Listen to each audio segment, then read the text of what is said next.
Welcome, ladies and gentlemen, boys and girls, to the Danial Teaches Experience. My friends, we've got an extra special guest with us today, Gerardo. Gerardo, how you doing, my man? I'm great. Thanks for having me, man. Pleasure.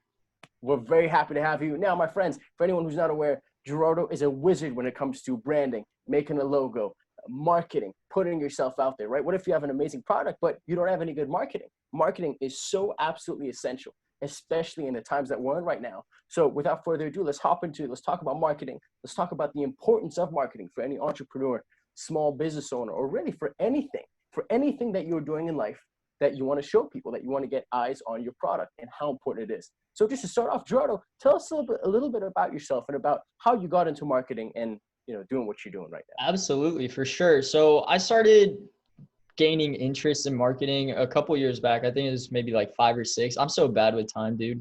But anyways, I started a business called Viblet, and this was my baby, dude. Like, it was at a time where I was in a very emotional, very dark place in my life. A lot of depression, anxiety. It's just that teen angst that I think it's very healthy to speak about. And it's a very normal stage that I encourage people to be very open about and seek help if they need it. But long story short, I was in a hole and I needed to pull myself out of it. So I seeked out different, as like corny as it might sound, I used to watch motivational videos on YouTube. I used to seek out like self-help books that helped me tremendously as well, and just rewire my brain and reshape my mind. And over time, I kind of came to the conclusion that my single goal in life was to become the greatest version of myself. And that was an affirmation. It is an affirmation that I hold dearly to this day. So I wanted to get a tattoo of that affirmation here on my wrist, but I mean, tattoos, it's just not my aesthetic. To each their own, right? I don't know if you have tattoos. No, Totally brother. cool with other people getting tattoos, but it's just not my aesthetic. So I started thinking about it, and I was like, damn, like maybe there's like a more subtle way to interpret it. And one day I was on Twitter and I saw these engagement rings that instead of saying I do, it was actually the sound wave of someone saying I do. So I was like, damn, I should get the sound wave of I will become the greatest version of myself on my wrist.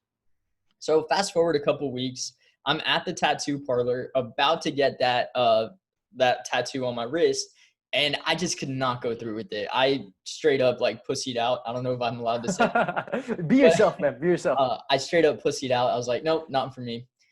Gave it a couple weeks, and it finally hit me. I was like, why don't I just turn that into a bracelet? And essentially, my obsession with creating Viblet was born.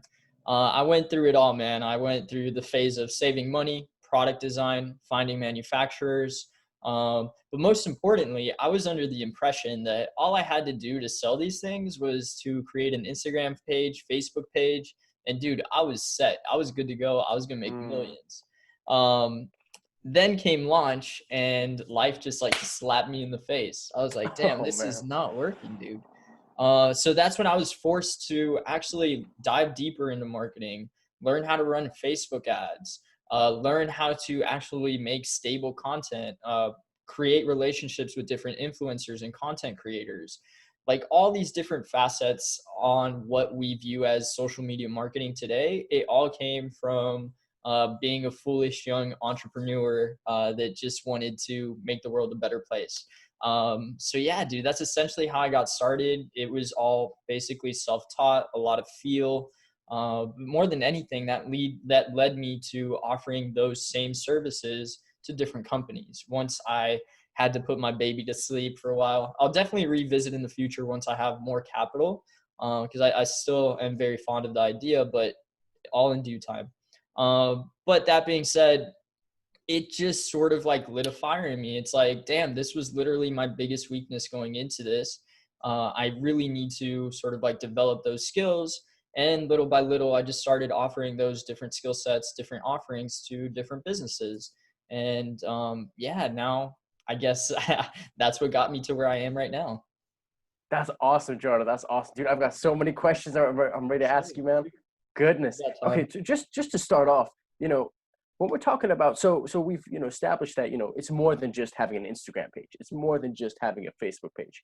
How important is it to have a good marketing? Now, whatever good marketing means to you, right? Yeah. How essential is it with respects to profiting, with respects to, I mean, you already know, man, you educate us, my friend. How important is marketing? I think it is the most important thing ever. Straight up, it's probably the most important part of your business. You can have a hell of a product. There's like this common phrase, I think it was Seth Godin that coined it. I'm gonna like paraphrase here, but there's always one product that does shit better, but at the end of the day, there's the product that markets better and they end up being the winner or the bigger company. And that's just how it goes, man. If people don't know about you, if people don't see your product, if they don't understand your product benefits, what's it all worth? It's kind of pointless, you know? So really getting in front of the right people too, because that's a whole different conversation, is essential in order to actually make sales in today's ecosystem. There's just so many new brands too. Just the internet, social media, everything, it has sort of like encouraged a sort of like business boom, and everyone wants to start their own business. And I highly encourage that. I'm all in favor of it. But a lot of people go into it with the same mindset that I had when I went into starting my business, which is essentially, oh, it's easy. I just need an Instagram page, not much work. When in reality, there's just so many layers behind that in order to execute it properly. Wow, man. Really well said, Gerardo. Really well said. Let me just take a step back, because I remember you were talking about, reaching out for, like self-help books and listening to the motivation videos, a lot of the stuff that I'm big on at the moment. Yeah. And, I would love for you to just talk a little bit about the confidence that it takes. I don't know if this is a big thing for you, but I remember, like, when I'm doing this Danial Teaches thing, making the podcast, YouTube videos, there was a huge part where it was like I had the skills, but I didn't have the mindset. I don't know if it was confidence or self-esteem, or was there any sort of a mental barrier, Gerardo, when you were actually going to make offers and work with people and etc.? Yeah, dude, there still is. There still is. There's been a lot of, and it's all part of the journey. It's just something that you have to learn to overcome and challenge yourself. But absolutely. One of my favorite quotes is actually by Eric Thomas. He's a famous preacher. And he said, you have to stop looking at yourself the way that you have to stop thinking about yourself the way that you perceive yourself, and start understanding how the world sees you and acting as that version. And I think that's huge to anyone out there. Understanding that everyone has fears, everyone has doubt, everyone has all these self-limiting beliefs. I mean, whether it's me, whether it's whoever, like the world's top entrepreneurs, you better bet your ass that Jeff Bezos has doubts when he wakes up in the morning, even though he has the most successful company in the world. You better bet your ass Elon Musk still has doubts and fears, but they do it anyways. It's sort of just like step into it. And one of my favorite quotes of all time is from a book called The 48 Laws of Power. The quote is originally, the greatest emperors crown themselves. I like to adapt it to the greatest kings crown themselves. And it's so freaking true, dude. To anyone just like listening, that probably sounds incredibly pretentious and cocky, but far from it. I think everyone's a king. Everyone has the opportunity to just like reach out and claim whatever it is that they want from life. But it also takes a lot of guts. It's a process. It doesn't happen overnight. But yeah, dude, definitely. I still struggle with self-limiting beliefs, but it's actually fun to see my progression and understand that I'm working towards something and seeing those like micro steps in order to become that version of me. I could totally relate, Gerardo. How amazing it feels when you overcome, and then you look behind you, like, holy smokes, man! Like, look at everything that I've achieved so far. Yeah. It's awesome, and it's so gratifying. In regards to like progression, more so than monetary progression, I think it's just like that personal. What the person you become is the reward. Wow, the person you become is the reward. For sure, dude. For sure. That is so cool, because everyone's always like, oh, the money, or or the business and booming. But a side effect, right, whether direct or indirect, you're right, is the person who you become in the process because of that journey. Exactly. And I'm like by no means like some sort of millionaire. I'm still figuring out the business end of everything. I'm still very like young in my stage of entrepreneurship and owning a business and having a well-established agency. But I am making incredible leaps to overcome my self-limiting beliefs and actually smash my goals. So it's very fun to actually communicate this during an early stage of the process where I'm still hashing things out and I'm learning things, as opposed to someone that's just saying, yeah, bro, I made it, because I'm not there yet by any means. Man, I have so much respect for you about what you just said, Jordan, because you're yourself. That's what I love. Like when you're speaking from the heart. And I think it's so easy to just pretend to have already been there, you know, or pretend to be an expert or already have all the answers. You know, I say it all the time in my videos. I'm like, hey guys, you know, I don't have the answers. I have some answers, things that I've heard, read in books, right? I could totally be wrong. I'm still learning. And I feel like, Jordan, you know, when you speak the way that you do, when people get that genuineness from you, how real you are and just how self-aware you are, I think people will really gravitate towards that. For sure. And it's something that I want to start sharing on TikTok a lot more. I think I have to start positioning myself as that 17-year-old kid that wanted help at the time. Like, what sort of help would I have been able to give that 17-year-old kid when I was struggling, when I was down? So definitely something I need to revisit in terms of content. But yeah, man, I'm just enjoying the process. I can't deny that.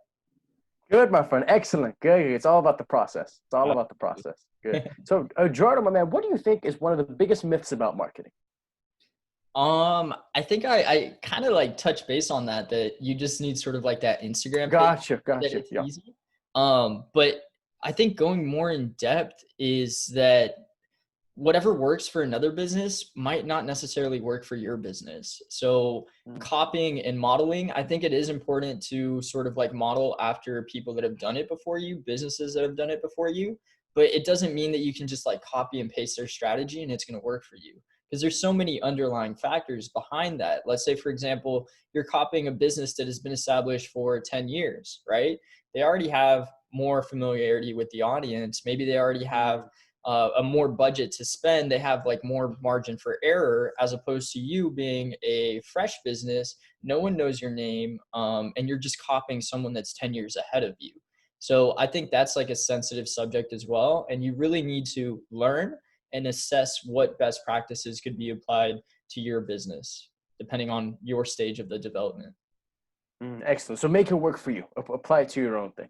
Absolutely. Learn, but don't copy. I don't think copying works necessarily. Mm. Like I said, there's just different stages of the business and different stages that people know about you, and they're maybe more acquainted with you and more familiar with you. So what might work for you might not work for a new business, XYZ. Good, man. Good. Now, Jordan, brother, let's talk a little bit about what you offer people specifically. What kind of services do you provide people? Awesome. So right now I'm really honing down on two main services, which would be paid media, specifically on Facebook, Google, and now super excited TikTok. I'll talk more about that in a second, as well as brand design services, whether it's a simple logo design, sort of like a more of a brand starter kit, or a full-on brand strategy to get your business rolling in the right direction. So those are really like the two facets that I'm working on right now. A lot of people in this industry, they will say stick to one service, and I agree 100%. But in all honesty, I just enjoyed both areas so much that I want to be in touch as much as possible with both sides of the business, as well as welcoming new customers into the business, because not everyone's going to need paid media, and not everyone's going to need sort of like a logo redesign or just a logo straight up. But it's a great touch point and a great first establishment with new business owners that 6, 8, 12 months from now, they might come back to you because you already treated them right. You already have that touch point with them and say, hey, you know what? I'm ready to move forward with sort of like a paid media plan. What's up? So that's sort of my thought process Mm. behind it. That's brilliant, man. Because I think first impressions, everyone's like, of course they're important, but you forget digital first impressions, right? When you check out the website or the video. So hell yeah, man, that's crazy important. Absolutely. Absolutely. But yeah, having fun doing so, enjoying it, and excited for the growth that has come, specifically from TikTok. TikTok has been an absolute blessing. I don't obviously I'm sure you're familiar with TikTok. Yeah, The yeah, world yeah. is familiar with TikTok by now, and yeah, man, it's an exciting platform. I really think it's going to be here to stay. It's really innovating the way people consume content, especially in, I guess you can say, like the edutainment space. It'll be Mm-hmm, really mm-hmm. interesting to see how that plays out. Definitely, man. Did you remember, Jordan, there was a time, man, maybe 10 months ago, where the amount of dancing videos were maybe 80, 90%, and it was pretty rare to see anything else. Yeah. So I got on TikTok like in December was the first month that I started. Oh, cool, cool, So that's cool. like 7 months. But yeah, dude, I remember specifically that it was just sort of like categorized as a dancing app, a funny video app, a lip syncing app. And that has to do with its origins with Musically.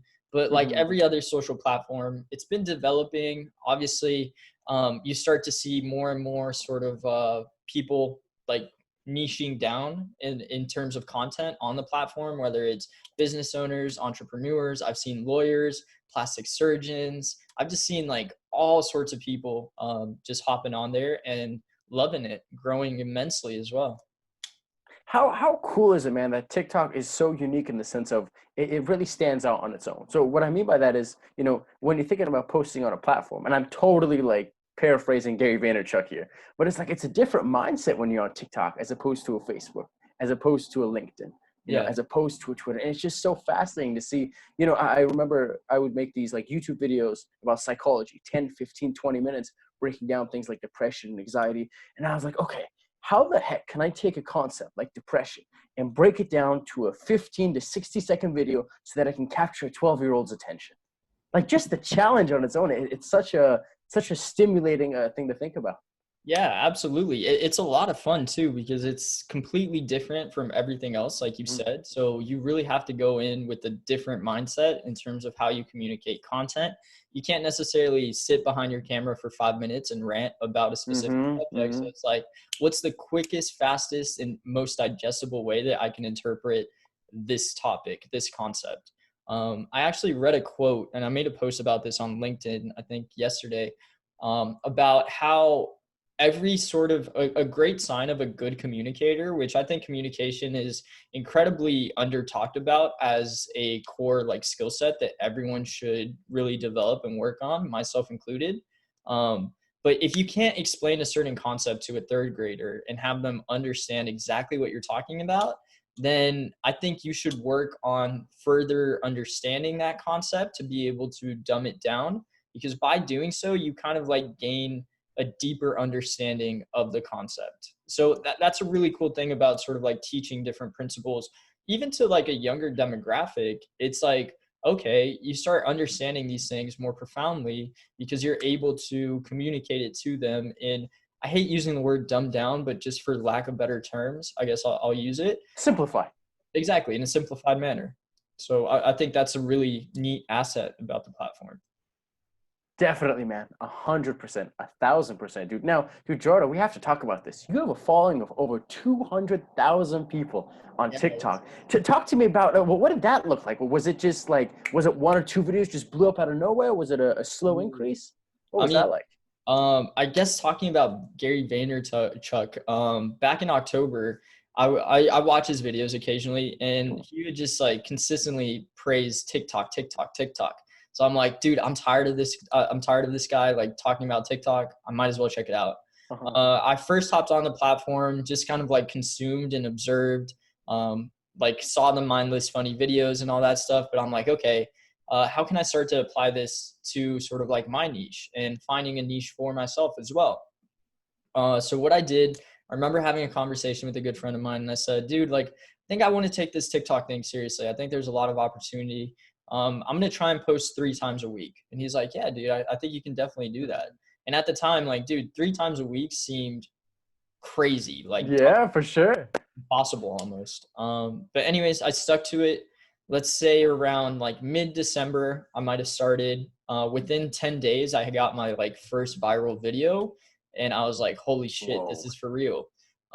Thanks to that video, I kind of like amassed a little following of like 5 to 7,000 followers. Can't really remember, but at that point, I was like, damn, this is for real. And now I feel obligated to cater to that audience. So it was like a healthy pressure for me.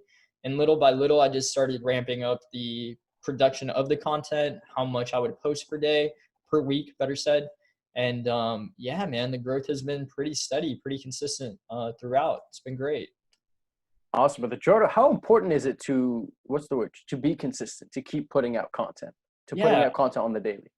yeah, I think that's sort of like everyone's opinion because there's sort of like this new wave of this new niche on TikTok. It's called like TikTok gurus. and they'll tell you to post like 20 times per day. Mm, I don't necessarily agree with that. I think to each his own, depending on what your content style is. If you're like a business owner and you're trying to educate, I think it'd be a lot better to focus on value instead of volume, and quality over quantity. mm. Again, just whatever you're capable of putting out, as long as you're consistent to that workload. And if you see results and decide to ramp it up a bit, that's great too. But it shouldn't be something that you are burning yourself out about. It shouldn't be something that you're just like thinking about all day, because trust me, initially you will. Once you like taste a little bit of virality, you're gonna be like, shit, I want it again. What's the next viral video? So it does sort of like happen like that. And I think that has to play with like the psychological triggers and how TikTok is actually developed. I kind of like call it almost like an online slot machine. When you're a Mm. creator, you put out different types of content, different pieces, and it's like pulling a slot machine. It's like saying, oh, is this one going to hit? Is this one going to hit? So they keep you hooked. So expect that. But yeah, dude, I think just being as consistent as you possibly can within, while keeping healthy habits. That's all I can say. But my thing is one per day. One per day, good man. This way you do it every day, and it's not, you're not overloading, you're not burning yourself out. Yeah, and you can batch them out too, save them to your drafts. It doesn't have to be, Mm-hmm. oh, I have to set aside time every day. Maybe you just set aside maybe like 2-3 hours on a Sunday, and batch out your content for the entire week and just post it. That makes total sense. This way you have more content than you need. You can schedule it out. You're relaxed. There's no last minute putting something together. Exactly, exactly. But I do think it's a massive opportunity for anyone that has a business, a creative passion, or just this urge to share what you know with the world. I think it's an immense opportunity, which I'm eternally grateful for. So I highly encourage everyone to do the same. What do you think, Gerardo, is the reason that people don't post? Insecurity. I think like at its core, insecurity. There's a lot of like branches to that, obviously. One, it might be like camera shy. Two, it might be like not feeling that they are good enough or no one's gonna appreciate what they have to say. Um, I think those are sort of like the three core roots as to why people don't post. Or straight up, they get discouraged because they post 10 times. They're like, shit, this isn't working. Um, so I think there's just so many factors to it. But all I can say is just like keep at it. I did have early success with the platform. Um, but at the same time, even if I wouldn't have, I do think just based off of my character and my nature, I would have continued to post and try and establish sort of like myself on the platform. Good man, good. I think it really takes lots of grit, like you said yourself, lots of consistency, and just be able to go whether you get results or not, and just keep being able to keep your head For down and sure. move forward. And don't fear judgment too, because I feel like a lot of people, especially when they're talking about like niche subjects and they're not being like funny or like widely adaptable to like people's tastes and liking, you feel like maybe your friends might criticize you behind your back. Maybe they won't even say it to your face, but they'll be like, oh, they're making TikToks now. But it pays off. Like once you have like a sustainable amount and something to prove that your efforts are being valued, they're like, shit, how'd you do it? It's kind of interesting. So don't let that hold you back. Because I feel like that's something that I could see a lot of kids, not kids necessarily, just people in general being discouraged. That was such gold that you just dropped, Gerardo. So if I'm paraphrasing you, you were literally like, at first they're gonna ask you, why are you doing it?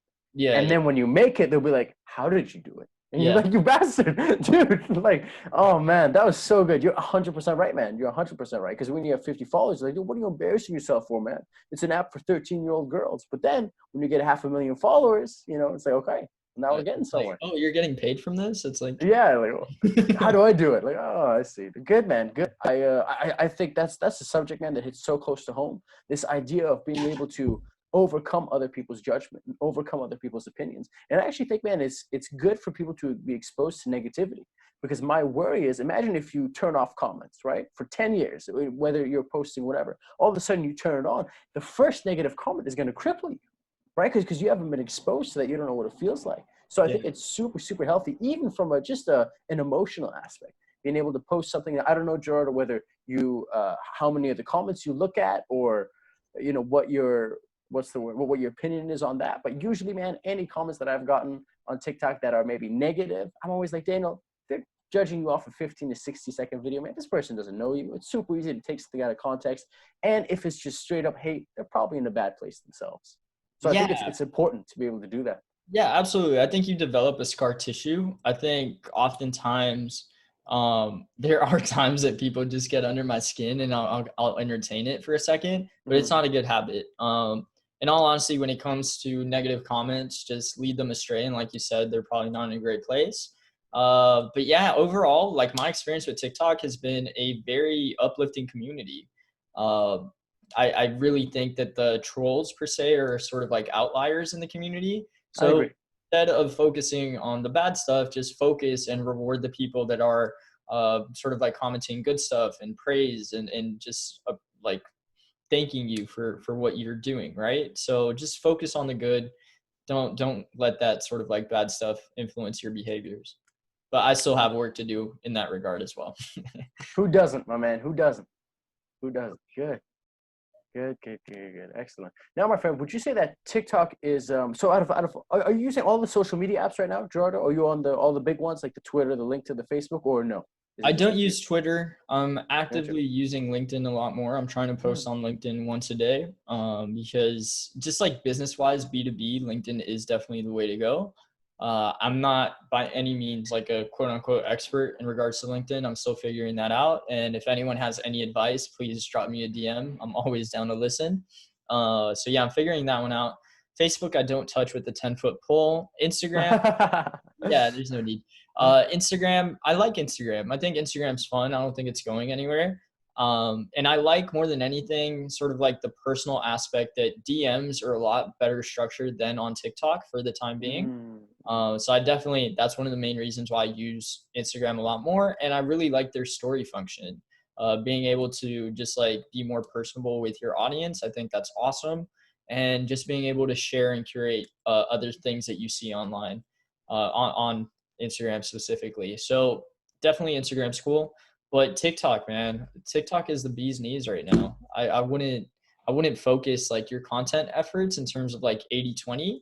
If you're new and you haven't really established yourself on any other platform, I think 80% of your social media efforts should be on TikTok. I would agree, man. I would agree. It's crazy over there, dude. The It amount is. of just organic growth is unbelievable. Yeah, it's unheard of. It's insane, whether it's for a personal brand, just for fun, a business, like for anything. It's insane.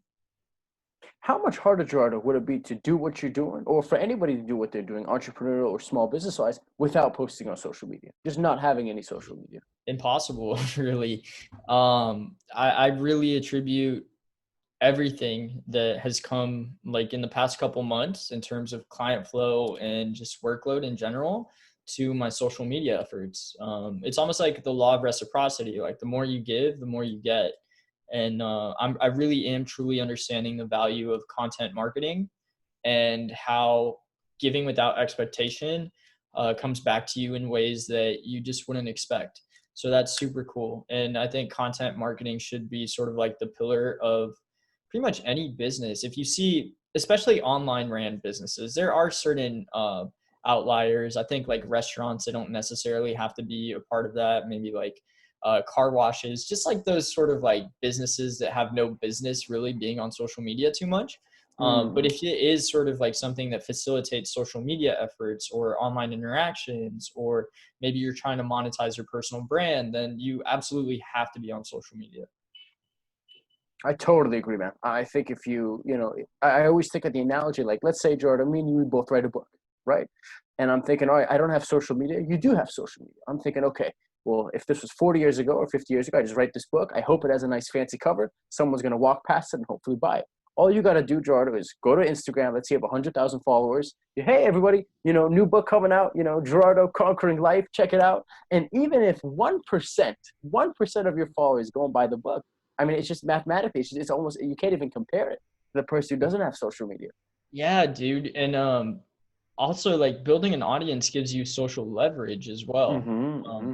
It's really crazy. It's really crazy. And I hate like going back to it. I really don't view like followership by the numbers.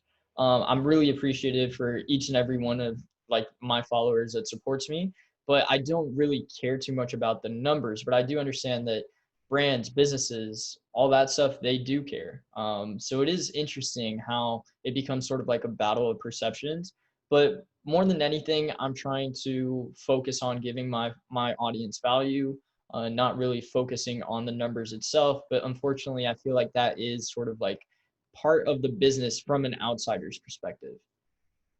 Definitely. I love your approach, man. I love that you don't get too caught up in it, but you're 1,000% right. I think, naturally the bigger the following, the more of a leverage you have, the more people watch your content, the more brands will want to work with you. Oh, Gerardo has, this many fans or subscribers or followers. Yeah, it's Yeah, crazy. yeah, totally. Crazy. So, Gerardo, my friend, let's say I have somebody who doesn't have any experience in marketing, right? And they don't even know where to begin with setting up their, you name it, or whatever it may be. What is one piece of advice that we could give them in order to just get them to take the first step? Man, just like anything else, it's a brick by brick situation, really. I think first off is understand what type of marketing your business needs, right? Is it better off with some sort of like presence on social media?